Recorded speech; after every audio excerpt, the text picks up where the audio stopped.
పిత పుత్ర పవిత్రాత్మ నామమున ఆమేన్. రేపు దినము ఆగస్టు 4వ తారీఖు 2024 అమావాస్య. ప్రియమైన సహోదరి సహోదరులారా,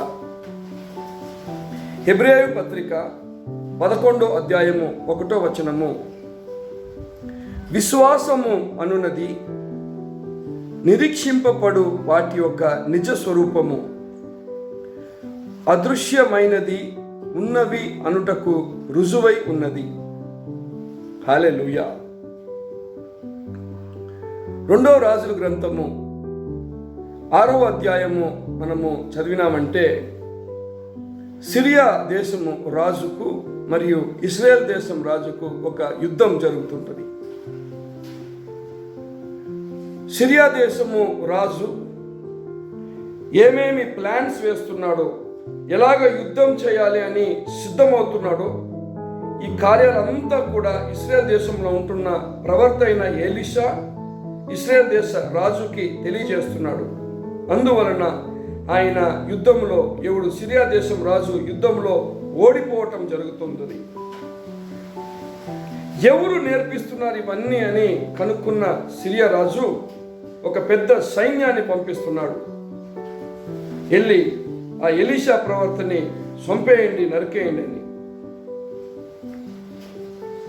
ఎలీషా ప్రవర్త ఇంటి వాకిల దగ్గర ఆ సైన్యం అంతా వచ్చి కుడారం వేసి ఉంటారు. ఉదయం లయంగానే వెళ్ళి ఆ ఎలీషాని చంపాలి. వచ్చేసిన సైన్యం పెంతలకడ లేచిన ఎలీషా పని మనిషి బయటకు వచ్చి చూస్తున్నాడు. సైన్యం ఉంది. భయపడుతూ పరిగెత్తుచ్చు వెళ్ళి ఎలీషా ప్రవర్త దగ్గర చెప్తున్నాడు, సైన్యం వచ్చేసింది.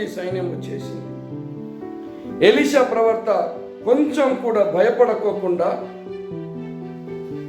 విశ్వాసంలో పడిపోకుండా స్థిరంగా ప్రార్థన చేస్తున్నాడు. ఏంటి ఆ ప్రార్థన?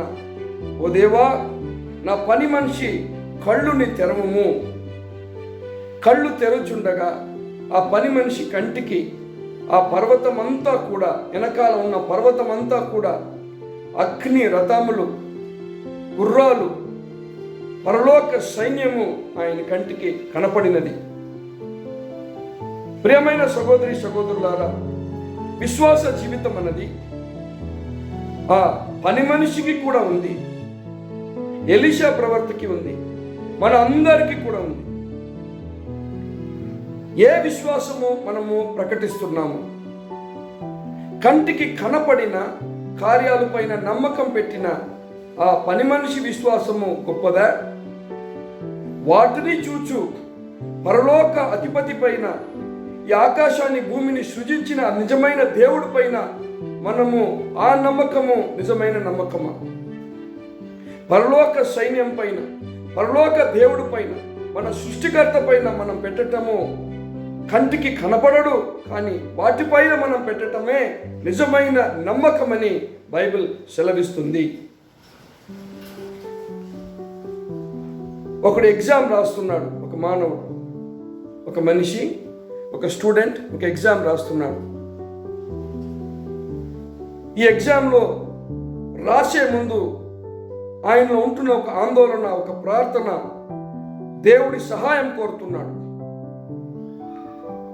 మంచి మార్కులతో పాస్ అవుతున్నాడు, ర్యాంకు కొట్టేస్తున్నాడు.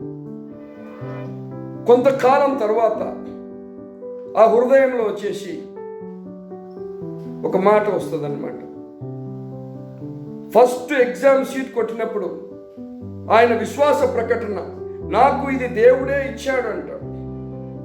కొంతకాలం తర్వాత దేవుడు ఇచ్చాడు, దాంట్లో నా బలము ఉంది అంటాడు. ఇలాగే గడిచిపోయిన 1 సంవత్సరం లోపల ఏమైపోతాడు? దేవుడే లేడు, నేనే అన్నిటినీ సాధించినాను. ఎందుకు? వాడికి కంటికి కనపడపైన వాడు పెట్టేసినాడు ఒక నమ్మకము. ఏ కార్యమైనా సరే ప్రియమైన సహోదరి సహోదరులారా, ఈ క్రైస్తవ జీవితంలో ఎదురవు సమస్యలు ఇలాగే ఉంటాయి. ఒక ఆపద ఎదురైనప్పుడు మనము దేవుడి దగ్గర సహాయం కోరుతాము. క్యాన్సర్ రోగము, దేవుడి దగ్గర సహాయం కోరుతాము. డాక్టర్లు అందరూ చేయి కడిగేసి ఉంటారు, ఏం పనికిరాడని. దేవుడి దగ్గర సహాయం కోరినప్పుడు దేవుడు దిగి వచ్చి ఒక అద్భుతం చేసేది మనము గమనిస్తున్నాము. ఒక అద్భుతం జరిగేది. కొంతకాలం తర్వాత ఏ వ్యక్తి అద్భుతం పొందుకున్నాడో ఆ వ్యక్తి మాట్లాడతాడనమాట ఇలాగా, దేవుడు సహాయపడ్డాడు, అయినా గొప్ప డాక్టర్లు అయ్యా అంటాడు.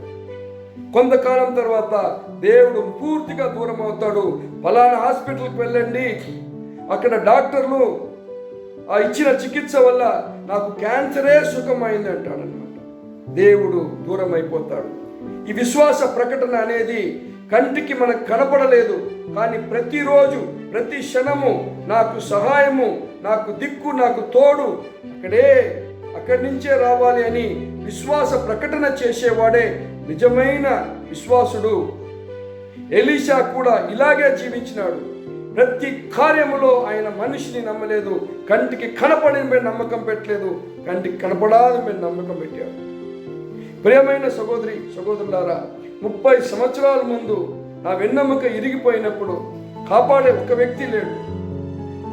డాక్టర్లు చేయగలిగారు, మందులు పోయినాయి, పనికి రాకుండా అయినాయి. ఏ ఒక్క మనిషి కూడా సహాయం చేయలేని స్థితి, నాకు ఏమేమి కూడా చేయలేని స్థితి. అప్పుడు నా యేసయ్య నన్ను ముట్టుకొని నాకు సుఖం ఇచ్చినాడు. 1994లోనే నా జీవితం ముగింపుకైంది. ప్రతిరోజు నేను జీవిస్తున్నది ఆ యేసయ్య మహిమ వల్ల, ఆ యేసయ్య ఇచ్చిన కార్యం వల్ల. నా విశ్వాస ప్రకటన ఒక్కరోజు కూడా, అప్పుడు నేను మింగిన మందులైనా సరే, నాకు పూసిన నా శరీరంలో పూసిన నూనెైనా సరే ఎక్కడ పనికి వస్తాయి? ఒక్కరు కూడా ఏ నమ్మకం ఇవ్వలే. యేసయ్య నన్ను ముట్టుకొని సుఖం ఇచ్చారనేదే సత్యము. ప్రియమైన సహోదరి సహోదరులారా, మన విశ్వాస జీవితం కూడా ప్రతి కార్యము మనకు దేవుడి దగ్గర నుంచే వస్తుంది. మనము ఆయన ఆశీస్సులతో జీవిస్తున్నామని విశ్వాస ప్రకటన చేసేటప్పుడే మన విశ్వాస జీవితం కూడా బలమైనగా ఉంటుంది. Hallelujah, praise the Lord, praise the Lord, praise the Lord, hallelujah.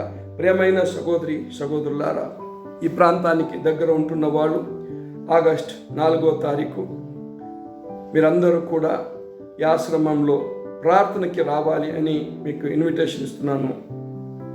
Praise the Lord, hallelujah, amen. God bless.